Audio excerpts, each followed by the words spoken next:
Eu saúdo os irmãos com a paz do Senhor Jesus. Toda honra, toda glória, toda adoração pertence ao Senhor nosso Deus. Nós vamos dar início a mais uma escola dominical neste domingo. Eu convido você, meu amado irmão, a curvar a sua cabeça para que juntos possamos fazer uma oração ao eterno Deus, para que o Paracleto, o Espírito Santo, possa vir sobre as nossas vidas e nos ensinar. Amantíssimo Deus e eterno Pai, Pai do nosso Senhor e Salvador Jesus Cristo, nós queremos te agradecer pela oportunidade de estar mais uma vez na sua casa. Obrigado pela noite que passou, obrigado pelo dia de hoje. Fala aos nossos corações pelo poder que é no nome de Jesus, e todos digam amém. Querido, a lição desse trimestre que nós estamos abordando é ser um verdadeiro cristão. E a lição de hoje, desse domingo, é a lição de número 5. E ela tem como título: Todos estão sujeitos a conflitos.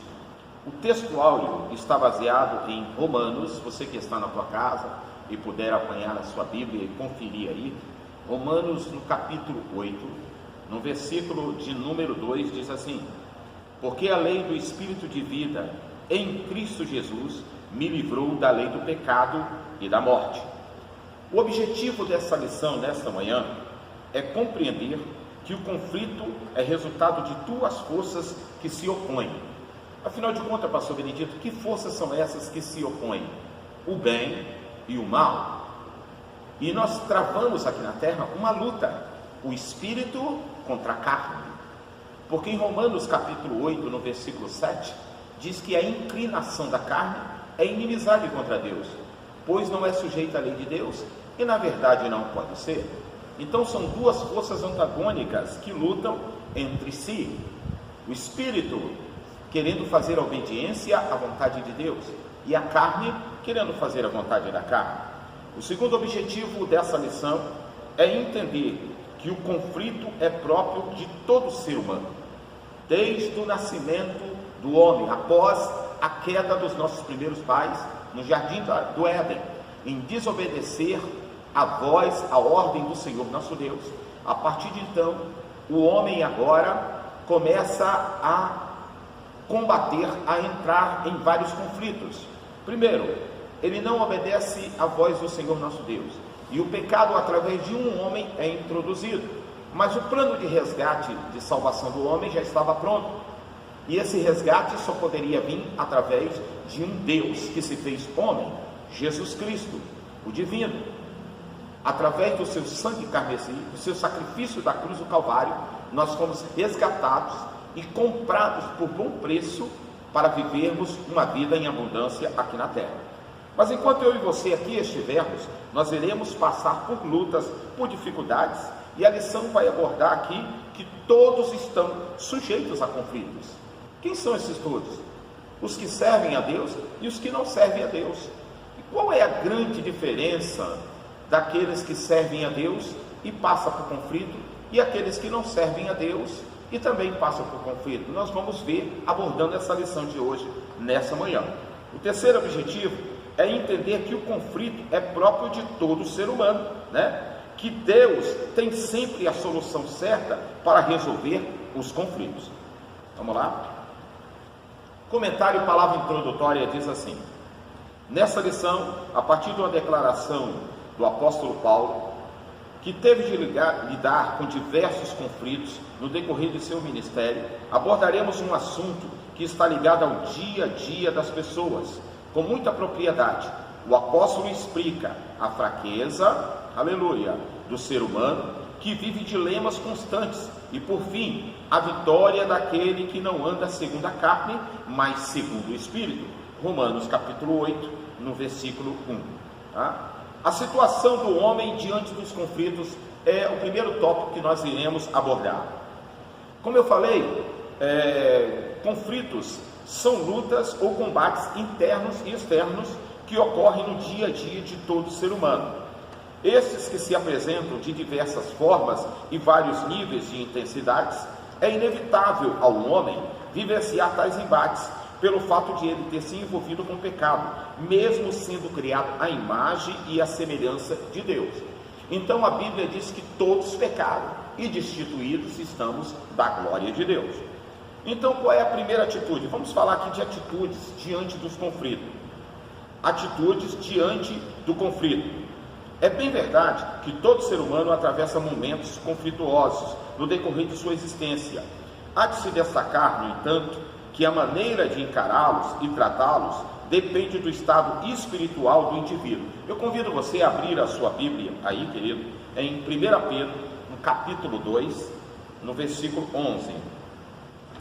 1 Pedro, capítulo 2, no versículo 11, diz assim: Amados, peço-vos, como a peregrinos e forasteiros, que vos abstenha das concupiscências carnais, que combatem contra a alma. Versículo 12: Tendo o vosso viver honesto entre os gentios, para que naquilo em que falam mal de vós, como de malfeitores, glorifiquem a Deus no dia da visitação, pelas boas obras que em vós observem. Então observe bem que o apóstolo Pedro está dizendo aqui que nós estamos sendo observados e que as nossas obras vão falar bem alto por nós, né? E que nós devemos se abster do quê? Das coisas carnais, do pecado, né? Das coisas mundanas.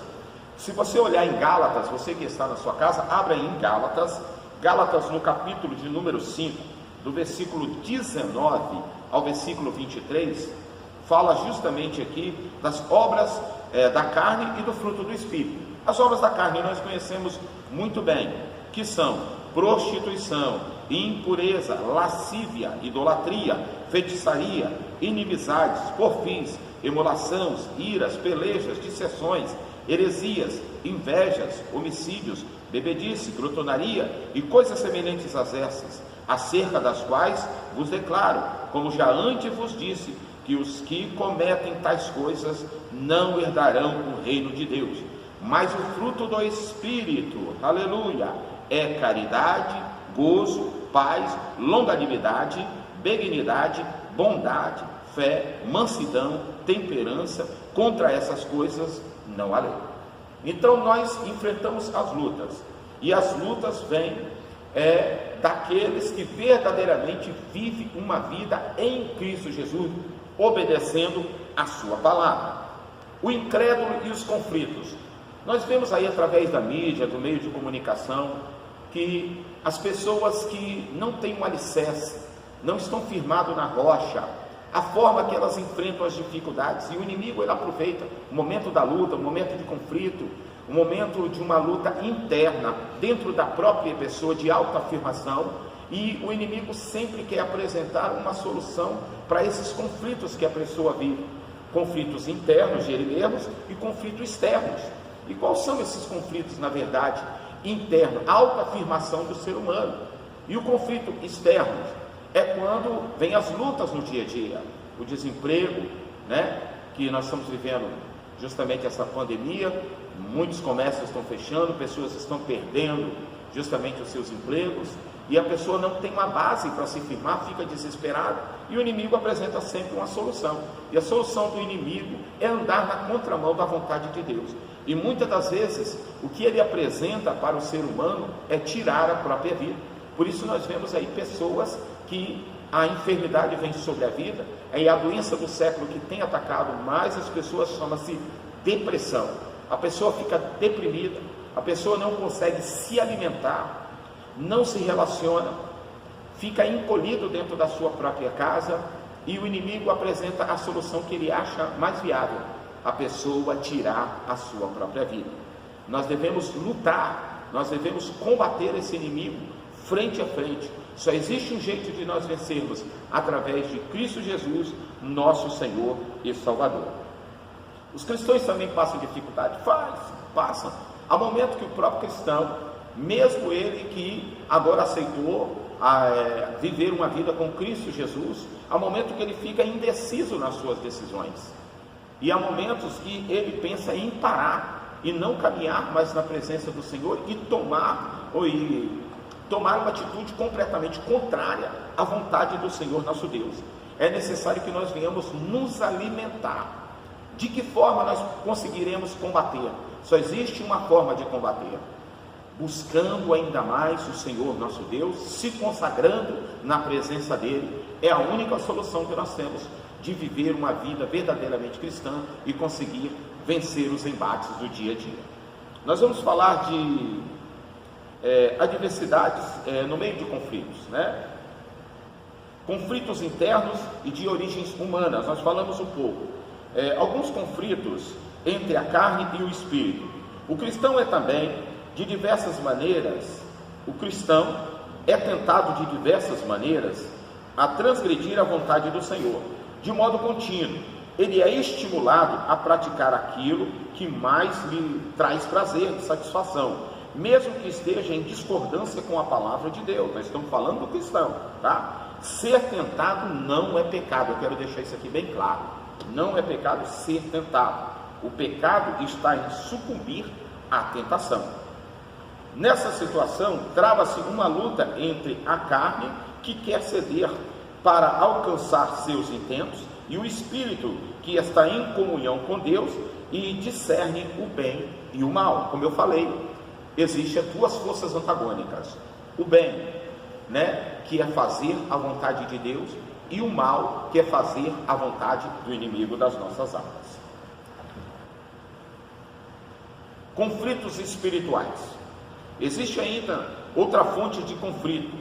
Essa é essencialmente espiritual. Em muitos casos, resulta de faltas cometidas e não confessadas. Isso aqui é muito importante para nós. Por vezes o crente erra, sente vergonha de confessar as suas falhas, como consequência, cria um complexo de culpa que o atormenta constantemente. Entretanto, no momento em que reconhece seu erro e arrependido pede perdão ao Senhor, e se for o caso também, a pessoa a quem ofendeu, o Espírito Santo traz novamente a paz que havia sido perdido, e o conflito cessa imediatamente. Tem uma passagem aqui interessante, que na Bíblia Sagrada, justamente o conflito entre dois irmãos, entre Jacó e Esaú. Vocês estão lembrados? Jacó mentiu, teve que ficar fugiu da presença do seu irmão, mas houve um momento que o Senhor disse para ele: olha, é tempo de voltar para a sua família. E nessa volta era necessário que os dois se encontrassem e que houvesse um verdadeiro arrependimento. Só que na trajetória em que Jacó está voltando para encontrar com o seu irmão, Jacó ficou angustiado. Jacó temia ser morto pelo seu irmão, porque quando ele saiu da sua terra, o seu irmão queria matá-lo, queria destruí-lo. Mesmo anos fora da sua terra, longe da sua parentela e do seu irmão, ainda existia uma angústia dentro do seu coração. E a Bíblia vai nos dizer que Jacó ele vai recorrer ao Senhor. E interessante, o Deus Todo-Poderoso, que tem controle sobre todas as coisas, vai mudar o coração de Esaú. E naquele encontro, quando ele se encontra e há verdadeiramente um arrependimento da parte de Jacó, nesse momento o inimigo cai por terra, aquele conflito cessa. Então é fundamental para mim, para você, nós como servos de Deus, confessarmos os nossos pecados diante do Senhor nosso Deus. Confessar o pecado e deixar e abandonar é fundamental. Eu não sei se você conhece aquela pessoa que já cometeu algum tipo de pecado e quando vem para a igreja está trajado, vestido de crente, está com a Bíblia de crente, mas infelizmente seu coração está afastado, ele não consegue dar um glória a Deus, não consegue dar um aleluia, porque ele não confessou o seu pecado. E dentro da igreja ele não consegue, não tem alegria. Enquanto a pessoa não confessar e abandonar o pecado, ele não consegue se relacionar com Deus. E na verdade, todos nós, para se relacionar com Deus, nós precisamos viver uma vida de santidade. E essa vida de santidade, ela começa entre nós, entre os membros da igreja. Nós precisamos se relacionar um com o outro. Será que eu estou falando nessa manhã para alguém que conhece algum membro da igreja, que já passou por você e fez de conta que não te viu e nem te deu a paz do Senhor Jesus? Eu acho que eu estou falando para alguém nessa manhã que isso já aconteceu. Passa por você, faz de conta que não te vê, não te dá a paz do Senhor, e quando chega na igreja, aí vê você na igreja, vai te cumprimentar na igreja, mas quando te vê na rua, no supermercado, baixa a cabeça e faz de conta que ser uma coisa. Fica tranquilo, continua dando a paz do Senhor. porque se essa pessoa não te der a paz vai voltar para você. É uma prova que essa pessoa está longe da presença do Senhor nosso Deus, porque a Bíblia vai dizer: buscai a paz com todos, e a santificação, sem a qual ninguém verá a Deus. Então é fundamental que nós venhamos buscar a paz com todos, se possível, com todos, em nome de Jesus Cristo. Vamos lá.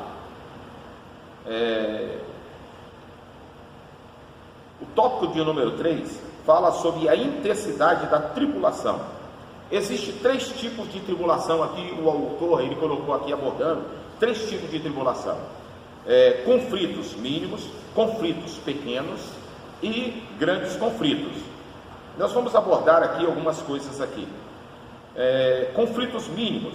Para muitos esse tipo de conflito nem é considerado uma adversidade, porém existe uma dose, mesmo ínfima ou pequena, de dúvida e angústia para se superar a situação. Por exemplo, uma pessoa pretende comprar uma Bíblia, fazer uma escolha, então fica naquela luta. Eu estou falando de conflito mínimo, se a capa da Bíblia vai ser preta, se vai ser marrom. São pessoas ainda que tem esse conflito interno, coisa mínima que se pode resolver, mas nunca consegue resolver sozinho, precisa sempre de ajuda de uma pessoa.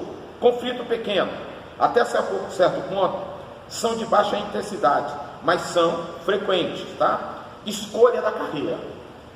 Quantos jovens ou pessoas estão ainda indecisas em escolher a sua carreira? Nós estamos falando de tipos de conflitos: conflito mínimo, conflito pequeno e conflito grande. Um conflito pequeno, nós estamos abordando justamente, eu quero dar um exemplo de uma pessoa que precisa escolher uma profissão para a sua vida. E muitas das vezes a pessoa escolhe a profissão que ela acha bonita, mas não tem essa chamada para a sua profissão. Escolhe ser um advogado, mas não tem chamado para a advocacia. Escolhe ser um médico, mas também não tem esse chamado na sua vida. Escolhe ser um engenheiro, também não tem chamada. E muitas das vezes, em contrapartida a isso, alguns escolhem ser professores, ser pedagogos, mas também não tem chamada nessa área. Então o conflito é pequeno, mas é necessário que a pessoa resolva esse problema, porque de um conflito pequeno pode se tornar uma coisa muito grande, porque lá na frente vai empreender tempo de estudo, e quando chegar a pessoa vai ficar frustrada e vai ver: poxa, eu empreendi tempo, estudo, e não era isso que eu queria para a minha vida, eu não tenho esse chamado. Assim é na nossa vida ministerial, na casa do Senhor nosso Deus. Talvez eu estou falando com alguém que Deus chamou para ser membro. Algumas pessoas Deus chamou dentro da área ministerial para serem cooperadores, outros para serem diáconos, presbíteros, ministros da casa do Senhor. A Bíblia vai dizer, existem vários tipos de chamado. Então você tem que ver qual é a sua chamada ministerial verdadeiramente. Talvez você foi chamado para ser um diácono, não foi chamado para ser um presbítero, não foi chamado para ser um evangelista. Vivemos uma época dentro das igrejas que as pessoas estão com título, mas não executam a sua chamada. Por quê? Porque a autoafirmação de se estar naquela posição é difícil para essa pessoa. E são pessoas frustradas que estão com títulos, mas infelizmente não foram chamados. Estão lembrados de Saul, do rei Saul? O rei Saul, ele tinha o título de rei, mas a chamada justamente era de Davi. Ele foi escolhido, houve uma permissão de Deus, mas a vontade de Deus estava sobre a vida do rei Davi. Então nós temos que entender isso. Qual é a minha chamada na minha vida, para que nós não venhamos enfrentar lutas e mais tarde se arrepender, né? E os grandes conflitos, esses são bem preocupantes, pois pode levar ao desgosto e à infelicidade, promover grandes perdas, em alguns casos levar à morte. Por quê? É difícil encarar certas situações graves de modo paciente, resignado e calmo, especialmente em momentos cruciais que exigem de nós uma decisão acertada. Por exemplo, quando se tem um ente querido acometido de grande enfermidade, quando se enfrenta uma separação, nós estamos falando aqui de grandes conflitos, tá? Pessoas que perderam um ente querido, pessoas que estão passando por enfermidade, pessoas que estão passando por luta conjugal, tá? Quando se tem um filho vitimado pelas drogas, então a pessoa muitas das vezes não consegue suportar. A luta é muito grande sobre a vida dessa pessoa, e essa pessoa infelizmente não consegue obedecer à voz do Senhor nosso Deus, porque não está preparado para esses grandes conflitos. É necessário se firmar na rocha, que é Jesus Cristo, para que nós possamos enfrentar essa luta.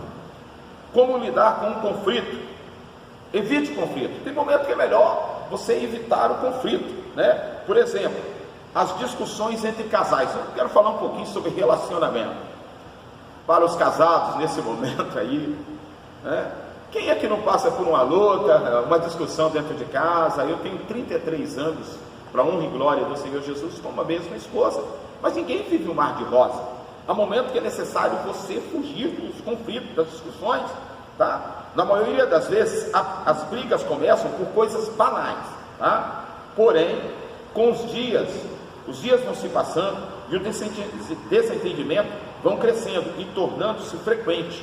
Depois as discussões começam a dar lugar às agressões. Temos que tomar cuidado com isso, tá? Às ofensas e ao desinteresse. Pronto, o caminho da separação e do divórcio está pronto nesse momento. Quando começa o xingamento, perde-se o respeito no meio entre os cônjuges e a agressão física. Então, a partir de então, a pessoa só acha que tem um caminho, justamente é a separação. O correto é um dos cônjuges ceder ou fugir do conflito, evitar o revide, controlar-se e calar a boca, meu filho. É uma estratégia que eu vou dar para você. É o momento que nós temos que ficar calado, porque alguém vai ter que ceder. Porque se um fala e outro fala, não tem condição.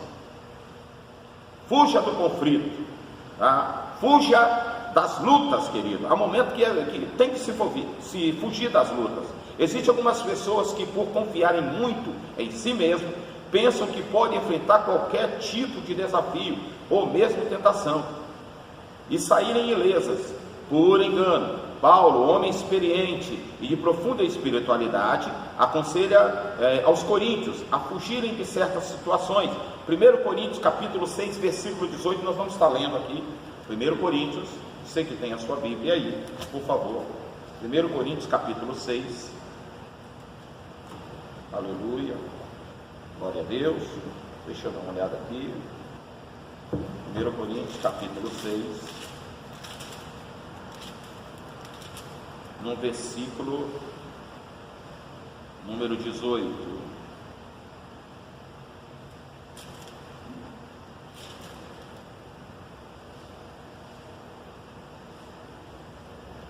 Fugir da prostituição.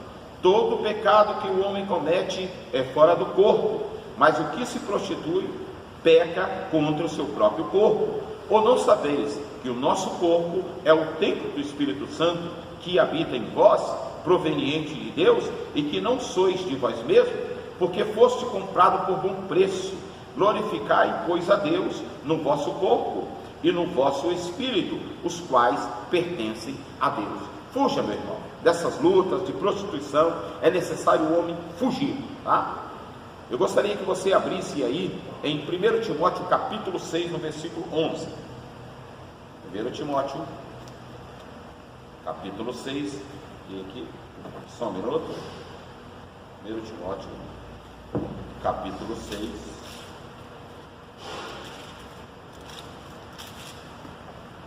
no versículo 11.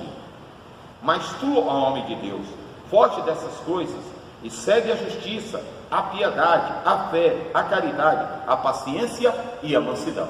Há momento que o Senhor fala conosco, nós temos que fugir, evitar o conflito.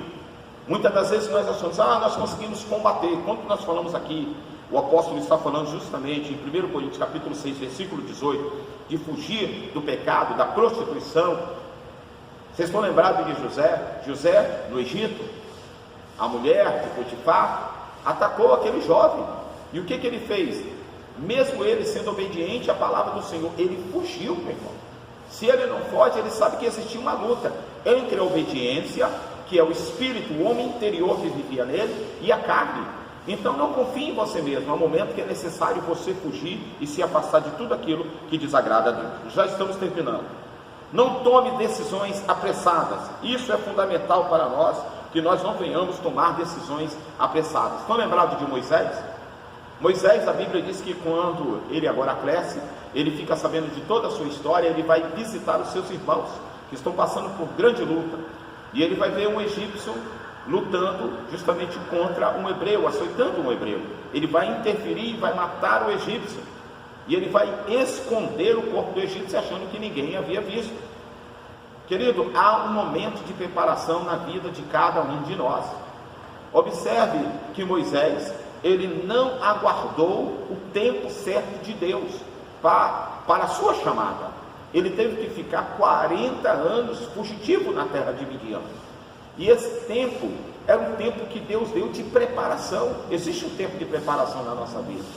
Então nós temos que aguardar o tempo certo para que nós venhamos tomar decisões no momento certo, na hora certa, para que nós não venhamos se enganar. O conflito sempre vai acontecer na nossa vida. As lutas vão acontecer, mas o mais importante é nós estarmos firmados na rocha que é Cristo Jesus, nosso Senhor e Salvador. Essa foi a lição que o Senhor colocou em meu coração para estar abordando aqui nessa manhã para a noiva do Cordeiro, justamente que tem como título: todos estão sujeitos a conflitos enquanto nós estivermos aqui. Querido, o objetivo durante todo esse mês, nós estamos orando e jejuando, intercedendo pela nossa nação, e a partir desse momento eu quero convidar você, aqueles que estão jejuando, a colocar a sua mão no coração. Nós vamos estar entregando o nosso propósito pessoal. Pai Santo, Pai querido, eis aí a tua igreja, a menina dos seus olhos. Senhor, nós te apresentamos o nosso propósito pessoal, a pequena oferta de amor diante de um Deus Todo-Poderoso. Receba na tua morada, Senhor, nas tuas narinas, pelo poder que é no nome de Jesus, todos digam amém. Nós vamos estar orando nesse momento, estarei levantando a minha voz ao céu, e gostaria que você direcionasse as suas mãos aí da sua casa, direcionado a essa caixinha de madeira que representa a presença do Senhor nosso Deus. Pedidos que foram colocados aqui no começo do ano, e todos os domingos, após a escola dominical, nós estamos intercedendo e já agradecendo a Deus e tomando posse da nossa vitória. Se você ainda não recebeu a sua bênção específica, creia que no momento certo o Senhor dará a sua vitória. Estenda as suas mãos para cá. Pai Santo e Pai querido, aqui está essa caixa de madeira, Senhor, que representa a sua presença no meio da tua igreja. Muitos já receberam a sua vitória, alguns estão aguardando, e nós cremos na tua palavra. Seja a tua igreja, pelo poder que é no nome de Jesus, todos digam amém. Eu quero convidar você a convidar alguém, um amigo, um vizinho da sua casa, aqueles que podem estar junto conosco na Igreja do Caminho Pentecostal, cultuando. Nós temos o culto hoje presencial e também temos o nosso culto online. Compartilhe, um membro da nossa igreja, compartilhe com alguém para que essas vidas possam ser alcançadas através da palavra do Senhor nosso Deus. Estará ministrando a palavra nessa noite o pastor Jorge Luiz. Que Deus em Cristo Jesus possa abençoar a vida dos irmãos. Pai Santo, Pai querido, obrigado por esse período na tua presença. Senhor, leva-nos em paz, e que no decorrer desse dia possamos estar na tua casa, te adorando, bendizendo e exaltando o teu santo nome. Que o grande amor de Deus, a graça do nosso Senhor e Salvador Jesus Cristo e as consolações do Espírito Santo estejam com todos que aguardam a breve volta de Jesus. Digam todos amém. Vão na força do Senhor.